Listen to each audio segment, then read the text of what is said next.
Good morning, champion. This is Professor Aswin from Government College of Technology. இன்னைக்கு gate 2022ல கேட்ட torsion ரிலவெண்டான ஒரு problem பார்க்க போறோம். சப்ஜெக்ட் சென்டர் மெட்டீரியல் என்ன கேட்டிருக்காங்க.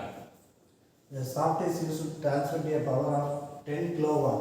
Power கொடுத்திருக்காங்க 10 kilowatt and shear yield stress of the material வந்து shearers கொடுத்திருக்காங்க 150 megapascal and factor safety வந்து 2.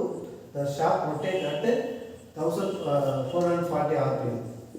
ஸோ இப்போ டயமீட்டர் தான் கேட்டிருக்காங்க. டயமீட்டர் வந்து எப்படி கண்டுபிடிக்கணும்? ஃபர்ஸ்ட் வந்து நமக்கு தெரிஞ்சது பவர் வந்து 10 கிலோவாட் அப்படின்றாங்க. 10 கிலோவாட்னால பவர் 10 இது ஒமேகா வந்து கொடுத்துருக்காங்க. ஒமேகா வந்து கொடுக்கல. 2π n/60 போட்டால் நமக்கு ஒமேகா கிடைக்கும்.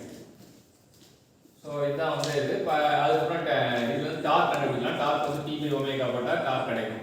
ஸோ 10 × 10⁻³ 2π 1440 அது இன்ட்டு 60 போட்டால் இது கிடைக்கும். இது நியூட்டன் மீட்டரில் கிடைக்கும். நியூட்டன் மீட்டரில் கிடைச்சா மில்லிமீட்டராக மாற்றுறதுக்காக நியூட்டன் மில்லிமீட்டராக மாற்றுறதுக்காக ஒரு 10⁻³ சேர்த்துக்கலாம். அதுக்கப்புறம் பார்த்தீங்க அப்படின்னா நமக்கு ஷீல்டு இயர் ஸ்ட்ரெஸ் கொடுத்துருக்காங்க. அது வந்து 150 MPa. ஆனால் அதை அப்படியே யூஸ் பண்ணக்கூடாது. ஃபேக்டர் ஆஃப் சேஃப்டி தான் போட்டு நம்ம இது பண்ணோம். நம்ம யூஸ் பண்ணுற இது பார்த்தீங்கன்னா τy/. ஃபேக்டர் ஆஃப் சேஃப்டி தான் யூஸ் பண்ணணும். ஸோ 150/2 போட்டால் 75 கிடைக்கும். நமக்கு வந்து 75 MPa கிடைச்சிடும். இப்போ நியூட்டன் பர் mm ஸ்கொயர் தான். MPaனாலும் நியூட்டன் பர் mm ஸ்கொயர்னாலும் ஒன்று தான். ஸோ இது தெரிஞ்ச பிறகு τ = 16T/πd³.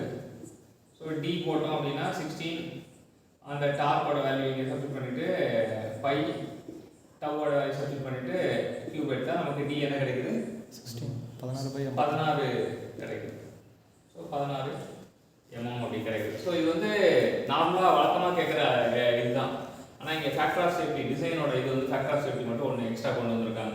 இப்போ இங்கே 3 ஃபார்முலாவோட பங்களிப்பு இருக்குது. ஸோ ஃபர்ஸ்ட் வந்து டார்க்கோட ஃபார்முலாவோட பங்களிப்பு இருக்குது, ஃபேக்டர் ஆஃப் சேஃப்டியோட பங்களிப்பு இருக்குது, அப்புறம் வந்து டவோட பங்களிப்பு இருக்குது அப்படின்னு தெரிஞ்சுக்கலாம். ஸோ இந்த 3 ஃபார்முலா மிக்ஸ் பண்ணி கேட்கறது தான் கேட்டோட சிறப்பம்சம்.